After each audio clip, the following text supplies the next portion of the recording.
History file. Subject, former Governor Codus of Tarsus IV, also known as Codus the Executioner. After that, background on actor Anton Caridian. Most audiences believe William Shatner was the first to lead Star Trek, but the truth lies within a pilot episode rejected by NBC. Jeffrey Hunter was the one originally chosen to shape the future. Excessive demands regarding camera angles and a blatant disregard for the science fiction genre, behind-the-scenes conflicts turned The Cage into a faded contract torn to shreds. From the handwritten letters of Gene Roddenberry to test screenings with empty seats, let us decode the real reason Captain Pike was erased from history for half a century. In the early 1960s, Hollywood witnessed the dominance of westerns and social dramas.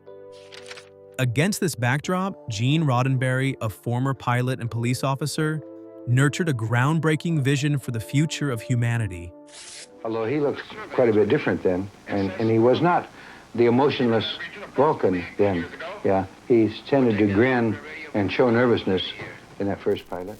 Roddenberry labored to pitch television networks a science fiction project with profound philosophical depth. He described his idea as a version of Wagon Train to the Stars, borrowing the structure of a Western to explore the universe. In 1964, the project began to take shape when Desilu Productions agreed to invest in the first pilot episode. To ensure success, Roddenberry needed a face charismatic enough to persuade the demanding NBC network. Jeffrey Hunter, an actor at the peak of his career, caught the eye of the production team. With his iconic blue eyes and elegant appearance, Hunter possessed the aura of an upright and masculine leader. Hunter's reputation at the time was tied to cinematic masterpieces such as The Searchers, starring alongside John Wayne. Specifically, his role as Jesus in King of Kings had established him as a heavyweight A-list star in Hollywood. No, I am not. I am the voice of one crying in the wilderness. The Messiah is one who will come after me. The first pilot, titled The Cage, began filming in late 1964 with a massive investment budget. The story focused on Pike, a commander undergoing a psychological crisis and exhaustion from the weight of responsibility. Unlike the traditional action hero image, Hunter's Christopher Pike was portrayed with introspection and contemplation. This character frequently questioned the purpose of their voyages and the sacrifices of his crew members. The plot leads the Enterprise to the planet Talos IV, where Pike is captured by an alien race with telepathic abilities. The Talosians use illusions to imprison the captain's mind, forcing him to become a research specimen. The film explored complex themes of reality, freedom, and the power of illusion over human beings. Jeffrey Hunter brilliantly portrayed the intense struggle of an intellect cornered within a glass cage. After completion, the episode was screened for NBC network executives in early 1965. Even so, the reaction from the network was entirely outside Gene Roddenberry's expectations and hopes. NBC leadership flatly rejected The Cage with extremely harsh remarks regarding the content. They deemed the episode too intellectual and lacking the sensational action elements necessary for television broadcasts. Furthermore, the character of Spock with his strange appearance and the powerful female number one also caused the network concern. They demanded these elements be removed to make the show more relatable and accessible. It seemed the project would be killed off immediately, but NBC made an unprecedented decision. Instead of a total cancellation, they agreed to provide funding for Roddenberry to produce an entirely new second pilot. This historical milestone marked a rare flexibility from a major network in betting on the future. Nevertheless, the revival of the project also meant the entire old structure had to be replaced at its roots. The preparation process for the second pilot, titled Where No Man Has Gone Before, began to be deployed extensively. NBC had opened a second door for Star Trek, but that door was not meant for Jeffrey Hunter.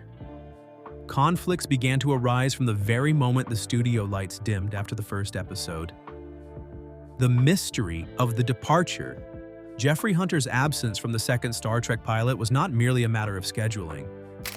Behind the scenes, simmering conflicts over professional perspectives and third-party interference created an irreparable barrier between the leading man and the producers. William Shatner's 1993 memoir, Star Trek Memories, revealed the hidden personnel issues of this era. Shatner asserted that the reason Hunter could not participate in the sequel was a cover-up for a firing, stemming from troubles that arose immediately after the first filming process concluded. Leonard Nimoy also confirmed in his book, I Am Spock, that he was the only one to return after the first pilot. According to Nimoy, Hunter was let go when his wife began acting as his representative and made demands that Gene Roddenberry deemed utterly excessive. Production records note that Joan Bartlett, Hunter's wife, frequently appeared at meetings and exerted great pressure. She not only demanded increased compensation but also interfered deeply in technical matters, requiring that her husband only be filmed from certain angles to preserve his movie star image. Shatner recounted Roddenberry's words that Hunter's wife burst into the office and created heated arguments.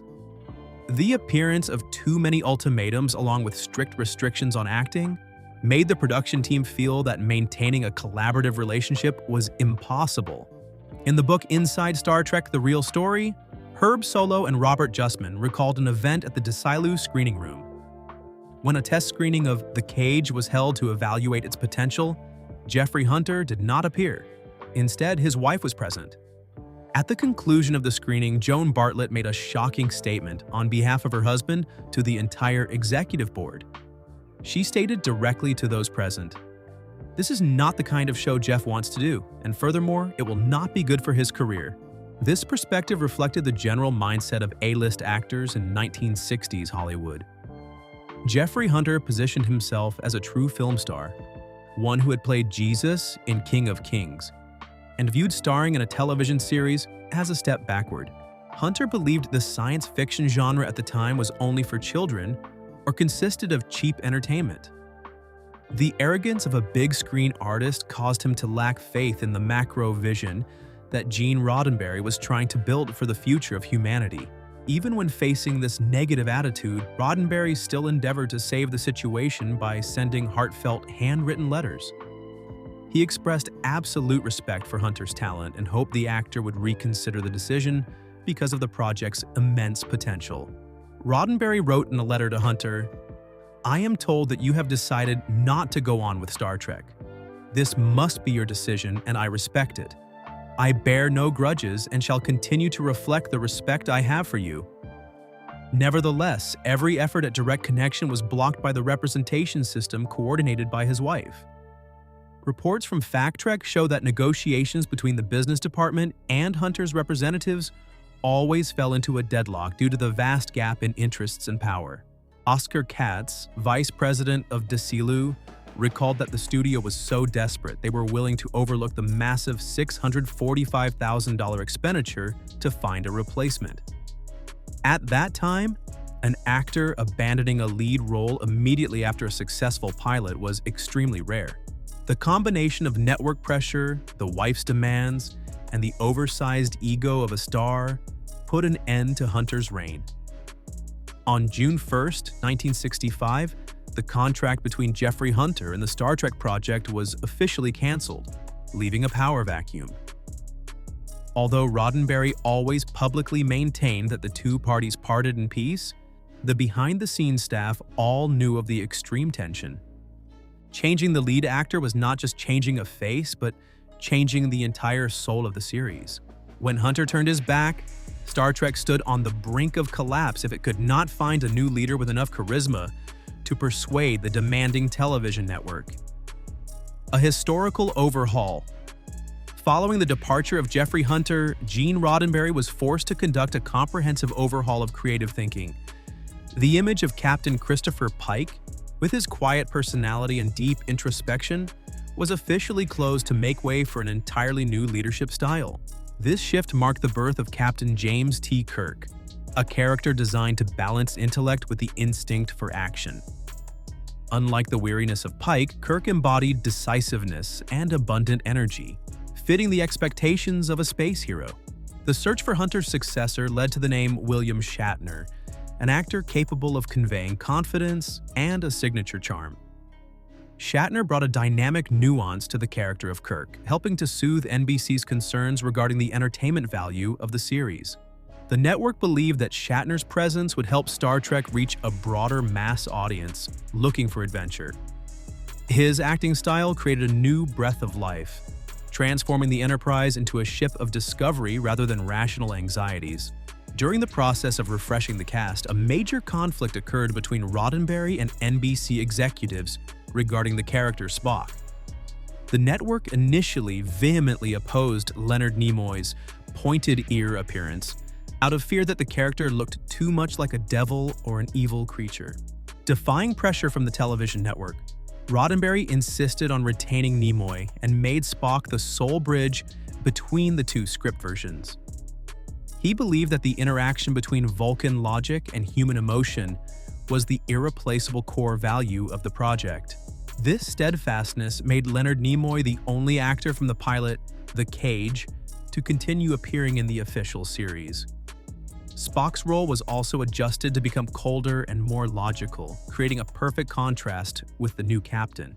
In July 1965, the second pilot, titled Where No Man Has Gone Before, officially began filming with the revamped cast.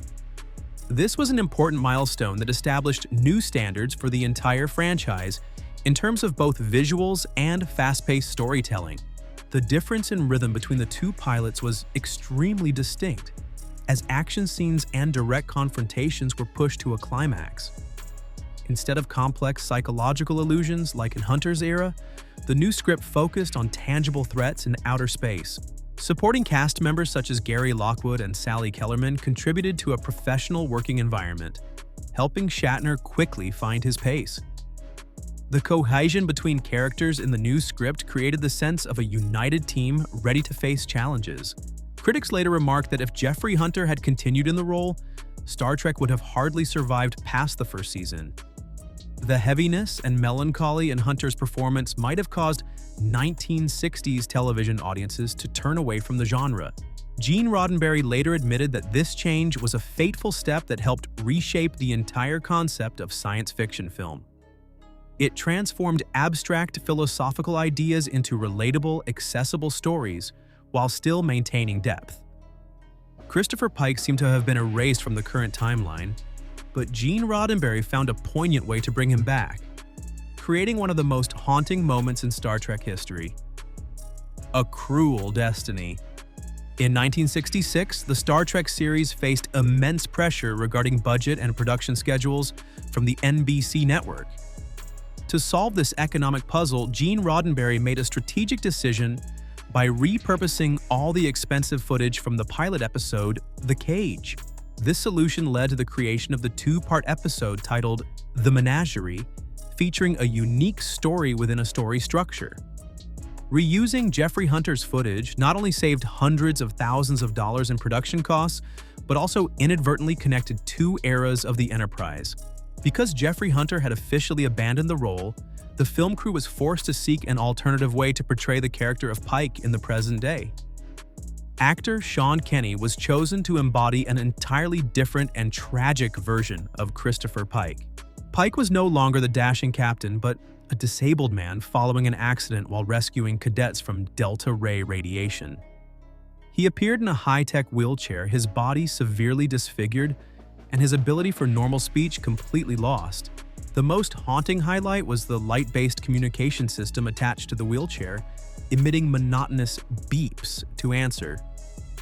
One beep signified agreement, while two beeps signified denial, creating a somber and tragic atmosphere for the entire episode. This change in appearance was so cruel that many viewers at the time did not realize this was the same hero from the flashback sequences. Pike became a symbol of unconditional sacrifice, a silent living monument witnessing Kirk's generation carry on the legacy. While the character of Pike received belated honors on screen, Jeffrey Hunter's real life took a dark turn. After leaving Star Trek, his career did not achieve the breakthroughs expected by himself and his wife, Joan Bartlett. Hunter participated in several film projects in Europe and minor television movies, but no role surpassed the shadow of his past. The title of an A-list star gradually slipped from his grasp as he no longer held contracts with major film studios. In 1969, a shocking tragedy occurred at the actor's home in Van Nuys, California.